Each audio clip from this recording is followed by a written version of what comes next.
ପିଲାମାନେ ମୁଁ ଯଦି ତୁମକୁ ପଚାରିବି କି 2ରେ ଆମେ ଶୂନ ମିଶାଇଲେ କେତେ, ତୁମେ କହିବ 2, 2ରେ ଶୂନ ମିଶାଇଲେ 2। ସେମିତି ମୁଁ ତୁମକୁ ଆଉ ଗୋଟେ ପ୍ରଶ୍ନ ଦେବି, -5/7ରେ କେତେ ମିଶାଇଲେ ସେହି ସଂଖ୍ୟା ହେବ? -5/7 ହେବ। କେତେ ମିଶାଇଲେ ହେବ? କେମିତି ଜାଣିବା କେତେ ମିଶାଇଲେ ହେବ? ଆମେ କ'ଣ କରୁ, ଯଦି 2ରେ କେତେ ମିଶାଇଲେ 5 ହୁଏ, ଆମେ କ'ଣ କରୁ, 5ରୁ 2 ଫେଡ଼ିଲେ ଜାଣୁ।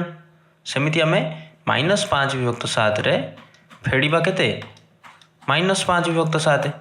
-5/7 ଅଛି, ତାଦେହରୁ ତୁମେ ଫେଡ଼ିଲ -5/7, ତେଣୁ ରହିବ କେତେ, 0। ତା ମାନେ -5/7ରେ ଆମେ 0 ମିଶାଇଲେ ପାଇବା -5/7। ତେଣୁ ଏଠି ତୁମେ କ'ଣ ଜାଣୁଛ, ଆମେ କୌଣସି ବି ସଂଖ୍ୟାରେ ଯେତେବେଳେ 0 ମିଶାଉଛେ ଆମେ କ'ଣ ସେହି ସଂଖ୍ୟା ପାଉଛେ। କୌଣସି ବି ପରିମେୟ ସଂଖ୍ୟାରେ ତୁମେ ଯଦି 0 ମିଶାଇବ ତୁମେ କ'ଣ ସେହି ପରିମେୟ ସଂଖ୍ୟାଟି ପାଇବ। ମୁଁ କୌଣସି ବି ଗୋଟେ ପରିମେୟ ସଂଖ୍ୟା ନେବି, ସେଥିରେ ଯଦି 0 ମିଶାଇବି ସେହି ପରିମେୟ ସଂଖ୍ୟା ପାଇବି। ସେଥିଲାଗି ଆମେ ଏଇ 0କୁ କ'ଣ କହୁ, ଯୋଗାତ୍ମକ ଅଭେଦ।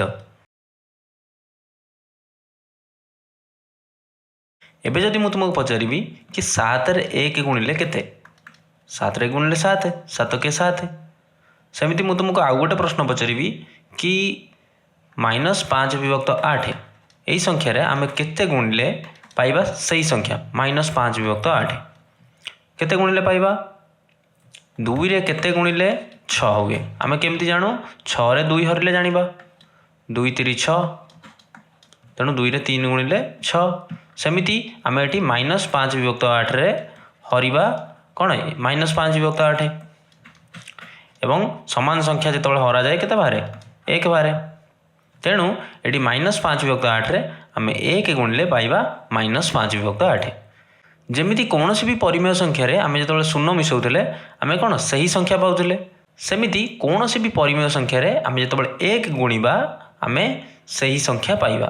ଯେହେତୁ 1 ଗୁଣିଲେ ସେହି ସଂଖ୍ୟା ପାଉଛେ, ସେଥିଲାଗି 1କୁ କ'ଣ କୁହାଯାଏ, ଗୁଣନାତ୍ମକ ଅଭେଦ। ବୁଝିପାରିଲ, 1କୁ କୁହାଯାଏ ଗୁଣନାତ୍ମକ ଅଭେଦ ଏବଂ 0କୁ କୁହାଯାଏ ଯୋଗାତ୍ମକ ଅଭେଦ। ଏବେ 1କୁ ଗୁଣନାତ୍ମକ ଅଭେଦ କାହିଁକି କୁହାଯାଉଛି, କାରଣ 1ରେ ଆମେ କୌଣସି ବି ସଂଖ୍ୟା ଯଦି ଗୁଣିବା ଆମେ ସେହି ସଂଖ୍ୟା ପାଇବା। ସେମିତି 0କୁ ଯୋଗାତ୍ମକ ଅଭେଦ କାହିଁକି କୁହାଯାଉଛି, କାରଣ 0ରେ ଆମେ କୌଣସି ବି ସଂଖ୍ୟା ଯଦି ଯୋଗ କରିବା କିମ୍ବା ମିଶାଇବା ଆମେ କ'ଣ ସେହି ସଂଖ୍ୟା ପାଇବା।